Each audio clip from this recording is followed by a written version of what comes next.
Hello student, स्वागत है आपका एक नज़र चैनल में।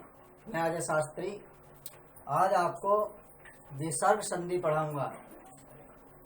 जो संधि मैंने अभी तक पढ़ाई है उसमें हमने सबसे पहले स्वर संधि देखी, फिर व्यंजन देखी। आज हम जो तीसरे प्रकार की संधि है उसे विसर्ग संधि जिसे कहते हैं, हम आज विसर्ग संधि पढ़ेंगे।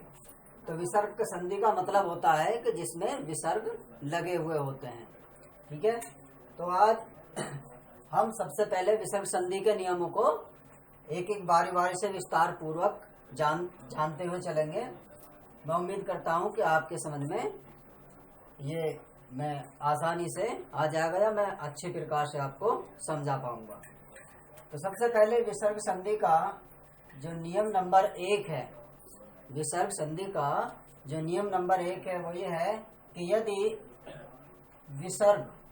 यदि कहीं विसर्ग लगा हो और उसके बाद च और छ हो, यदि विसर्ग लगा हुआ हो और उसके बाद यानी जो शब्दों को तोड़ते हैं यानी आधे के बाद में यानी प्लस के निशान से आगे यानी जहां पे होता है, यदि वहां पे च और छ हो तो उनका स बन जाता है।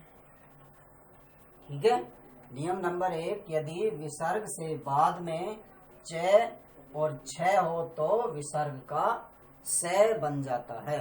जैसे देखते हैं, जैसे नी प्लस चल,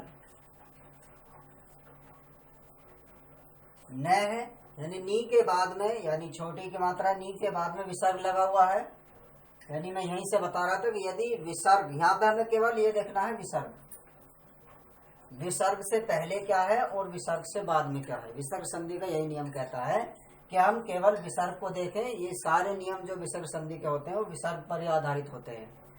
तो विसर्ग के पहले क्या है और विसर्ग के बाद में क्या है। तो सबसे पहले विसर्ग के बाद में देखते हैं, यहाँ पे च और छ ये नियम था कि यदि ये दोनों वर्ण इसमें आते हैं तो उनका स बन जाता है। तो इसका बन जाएगा क्या, निश्चल। ठीक है, इसका बन जाएगा हमारा निश्चल। ठीक है, ये निश्चल किस प्रकार से हुआ, क्योंकि ये विसर्ग का नियम कहता है कि यदि विसर्ग के बाद में यदि च और छ इनमें से यदि कोई सा आता है, यानी यहाँ पर यानी ये विसर्ग है, इससे बाद में यहाँ पर ये यदि यहाँ पर च और छ इनमें से यदि कोई सा होगा तो वहां पर ये आधा स हो जाता है। ठीक है, एक और उदाहरण देखते हैं इसमें, जैसे निश्चल है या निश्चल है। देखते हैं दूसरा, नी प्लस छल, यानी यहाँ पे छ की बजाय छ आ गया तो यहाँ पे भी नियम हमारा वही लागू होगा कि नी प्लस छल यानी निश्चल। यहाँ पे बन जाएगा हमारा निश्चल। ठीक है, तो ये नियम नंबर 1 आपकी समझ में आ गया होगा। यानी विसर्ग से बाद में यदि च और छ हो तो उसका स हो जाता है। अगला नियम देखेंगे,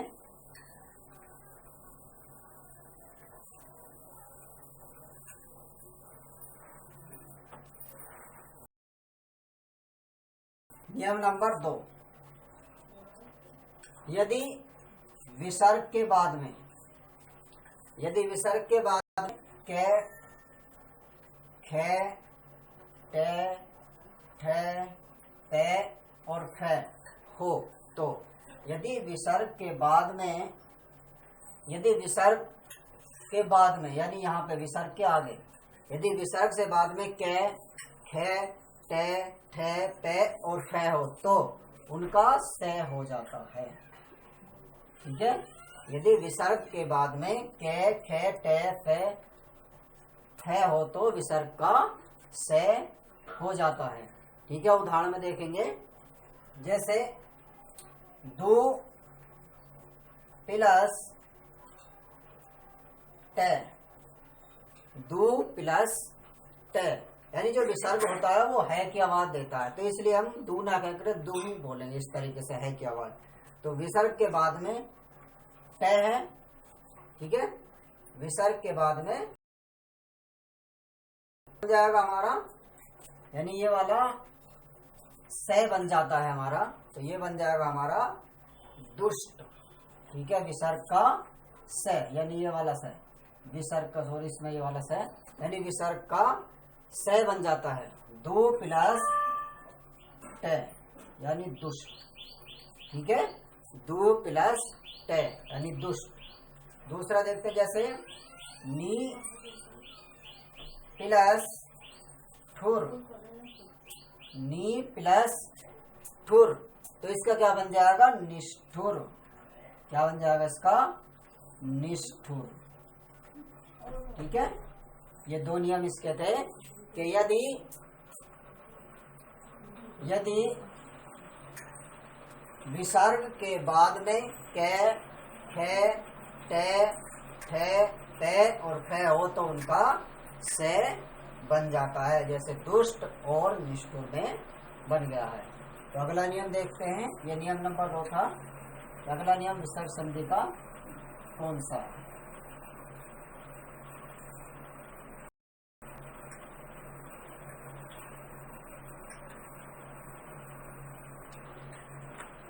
जैसे नियम नंबर 3, यदि विसर्ग के बाद में तय और थ हो, यदि विसर्ग के बाद में तय और थ हो तो उनका से बन जाता है। यदि विसर्ग के बाद में तय और थ हो तो उनका से बन जाता है। इस प्रकार से देखते हैं, इसमें नम प्लस ते, नम प्लस ते यानी ये जो विसर्ग है, ये यानी विसर्ग के बाद में जो तय आया हुआ है, ये वाला विसर्ग, ये जो विसर्ग है विसर्ग के बाद में, ठीक है, विसर्ग के बाद में तय हुआ है तो नियम के अनुसार इसमें आधा से बन जाएगा इस प्रकार से। तो ये बन जाएगा हमारा नमस्ते। ठीक है, यदि विसर्ग के बाद में तय आता है या थ आता है तो वहां पर आधा से हो जाता है, उस प्रकार से नमस्ते बन जाता है। देखते हैं, जैसे मरु प्लस थल, मरु प्लस थल बराबर क्या बन जाएगा? मरुस्थल। यानी ये जो हमारा विसर्ग है, यहाँ पे यदि हम इसका विसर्ग लगाते हैं, यहाँ पे विसर्ग होता है, यदि हम इसमें विसर्ग लगाएंगे तो हमारा विसर्ग के अनुसार ये थ जो है हमारा से में बदल जाता है, यानी ये वाला जो थ है वो आधे से में बदल जाएगा। ठीक है, तो ये बन जाएगा हमारा मरुस्थल, मरुस्थल। ठीक है, ये नियम नंबर 3 था। इसके बाद में देखेंगे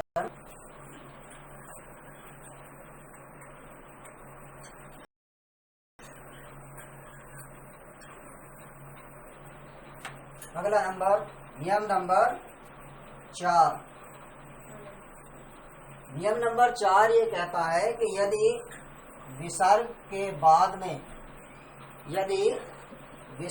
बाद में से और से हो, यदि विसर्ग के बाद में से और से हो तो से का आधा से, ठीक है, और बड़े से का विसर्ग बन जाता है।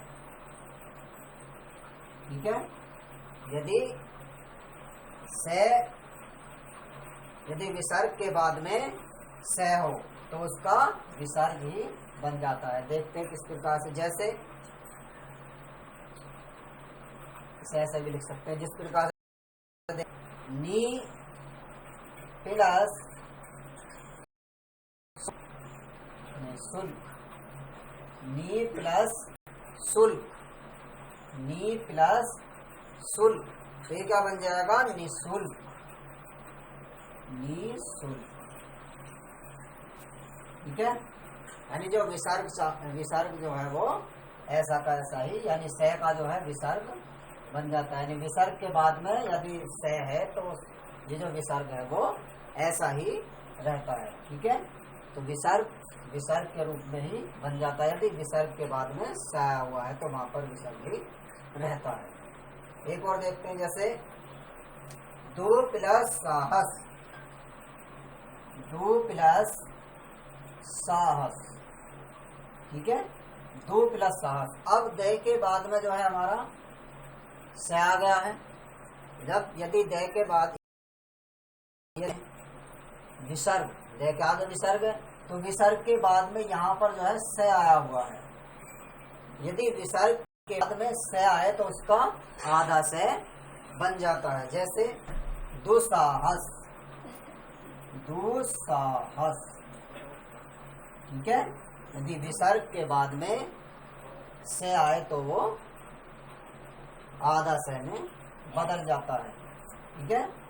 ये बन जाएगा हमारा दुस्साहस, यानी यहाँ पे एक से हो रहा है दुस्साहस, ऐसे लिखेंगे इसे, दो प्लस साहस, ठीक है, दुस्साहस, यानी ऐसे लिखेंगे। यदि ये नियम है कि यदि विसर्ग के बाद में से आए तो उसका दो प्लस यानी दुस्साहस, यानी जो हमारा विसर्ग है ये आधे से में बदल गया है, ठीक है, तो दुस्साहस बन गया है। अगला नियम,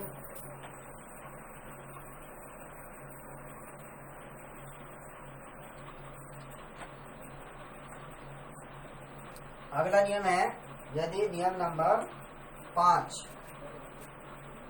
नियम नंबर 5 है कि यदि विसर्ग के बाद में, यदि विसर्ग के बाद में कै और पै, यदि विसर्ग के बाद में कै और पै आए तो उनका विसर्ग ही बन जाता है। यदि विसर्ग के बाद में कै और पै आए तो उनका विसर्ग ही बन जाता है। जैसे अध,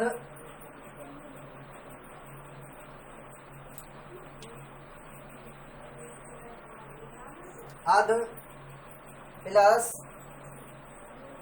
पतन, अध प्लस पतन बराबर क्या होगा, अध पतन, अध प्लस पतन। यदि विसर्ग के बाद में कै और तै यानी इन दोनों में से कोई सा भी हो तो विसर्ग ही रह जाता है। जैसे इसका बन जाएगा हमारा अध पतन, ठीक है, अध पतन, यानी विसर्ग जो है हमारे ऐसे कैसे ही रह जाते हैं, ठीक है।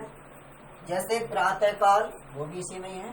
जैसे प्रातः प्लस काल, जैसे प्रातः प्लस काल तो इसका बन जाएगा हमारा प्रातः काल, यानी ये जो विसर्ग हैं ये हमारे ऐसे कैसे ही रहते हैं। तो ये भी नियम है कि यदि विसर्ग के बाद में कै और पै हो तो विसर्ग ही बन जाता है। इसका कुछ अपवाद भी होता है, जैसे नम प्लस कार, यानी विसर्ग के बाद में कै तो बन जाता है, इसका बन जाता है नमस्कार, ठीक है। ये इस संधि का अपवाद है, यानी कै है फिर भी इसका आधा से में परिवर्तन हो रहा है। अगला नियम देखेंगे,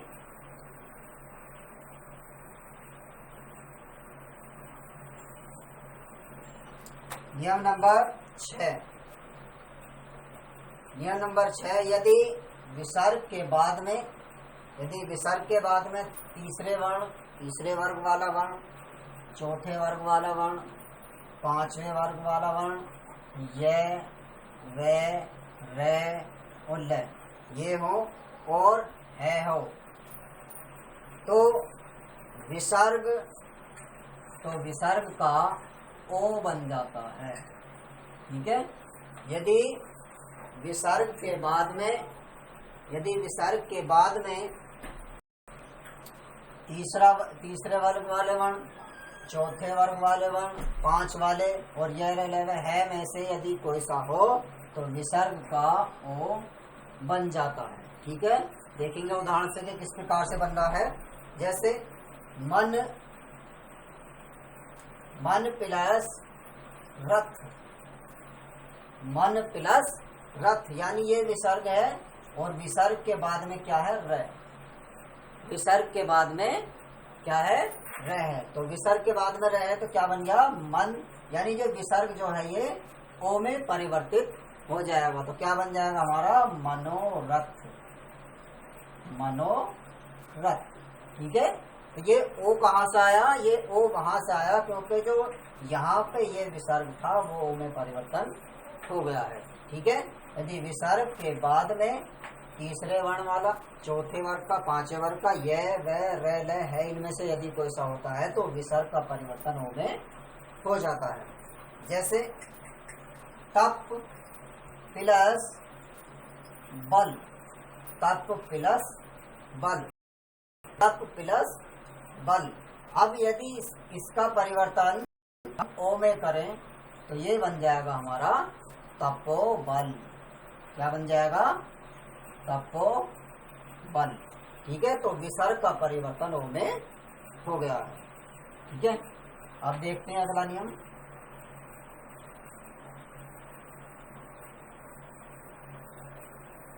विसर्ग संधि के जो नियम है उनको याद करें, रटने से अच्छा है कि हम उसको सीखेंगे किस प्रकार से बन रहा है तो वो हमारे ठीक से समझ में आ जाता है।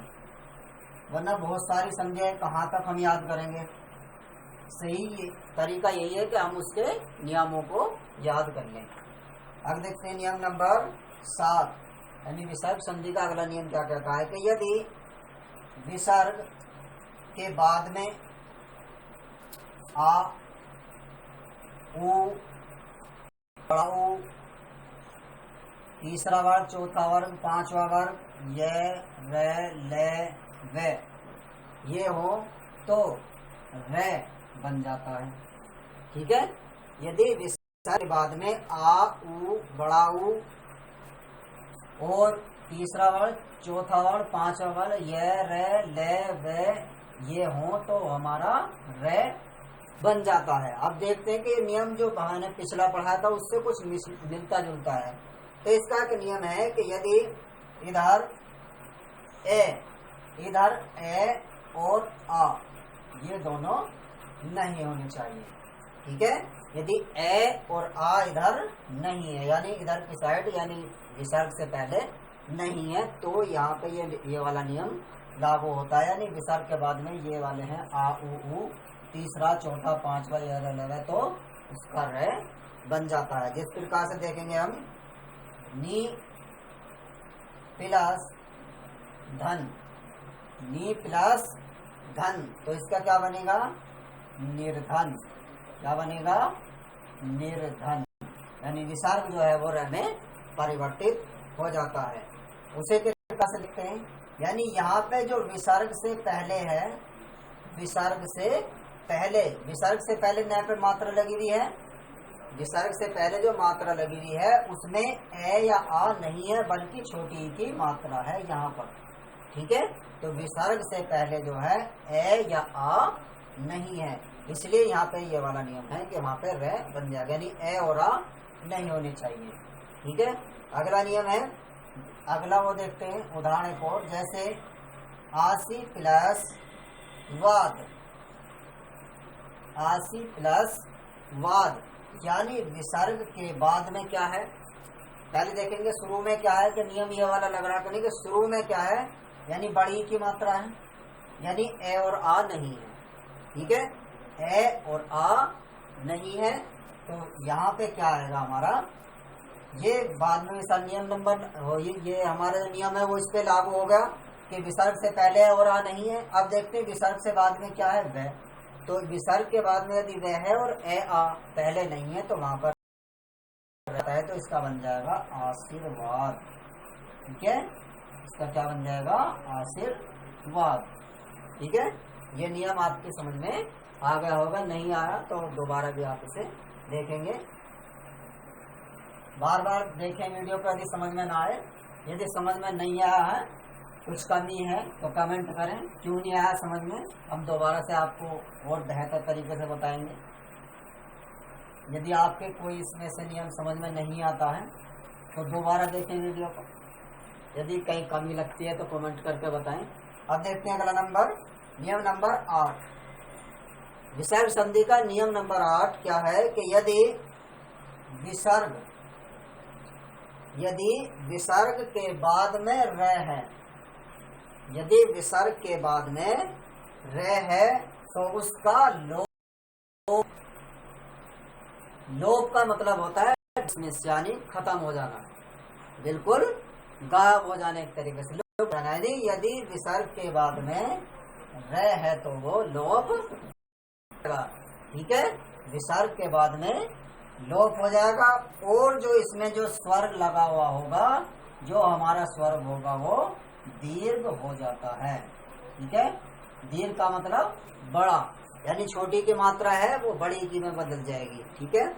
तो यदि विसर्ग के बाद में र हो तो उसका लोप हो जाता है, और जो स्वर पे मात्रा लगी हुई होती है छोटी की वो दीर्घ में बदल जाती है। जैसे नी प्लस रव, नी प्लस रव, यानी यहाँ पे क्या है, विसर्ग है, विसर्ग के बाद में र है, विसर्ग के बाद में र है, और विसर्ग से पहले क्या है, ये छोटी की मात्रा है, विसर्ग से पहले छोटी की मात्रा लगी हुई है न पे। यदि विसर्ग के पहले छोटी की मात्रा लगी हुई है और इधर र है तो दो काम होंगे, एक तो ये वाले बड़ी की मात्रा में बदलेगी, और दूसरा ये जो विसर्ग है वो लोप हो जाएगा, तो ये बन जाएगा हमारा नीरव, नीरव, ठीक है। तो ये जो हमारा विसर्ग है वो लोप हो गया। यदि विसर्ग के बाद र आता है तो वो विसर्ग का लोप हो जाता है, और जो छोटी की मात्रा होती है वो बड़ी में बदल जाती है। ऐसे ही देखते जैसे नी प्लस रोग, नी प्लस रोग, ठीक है। तो यहाँ पे विसर्ग के बाद में र लगा हुआ है, विसर्ग के बाद में र है, तो ये वाली मात्रा बदल जाएगी, बड़ी की हो जाएगी ये वाली नी की मात्रा, तो ये बन जाएगा हमारा निरोग, ठीक है। ये क्या बन गया हमारा निरोग। तो ये नियम आपको, यदि विसर्ग के बाद में र है तो वहां पे र जो है वो, यानी जो हमारा जो मात्रा लगी हुई है वो दीर्घ हो जाती है, और विसर्ग का जो है लोप हो जाता है। इसके बाद में ये नियम नंबर 8 का एक आध नियम और बचा है, इसे और देखेंगे ठीक से। यदि अगला नियम है, यदि नियम नंबर 9, यदि विसर्ग से पहले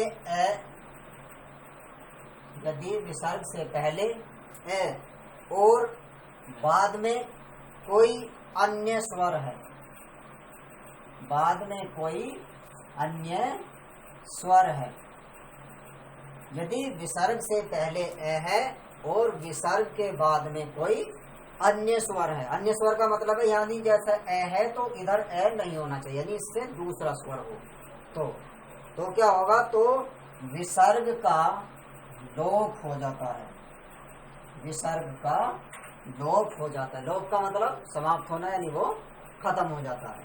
जैसे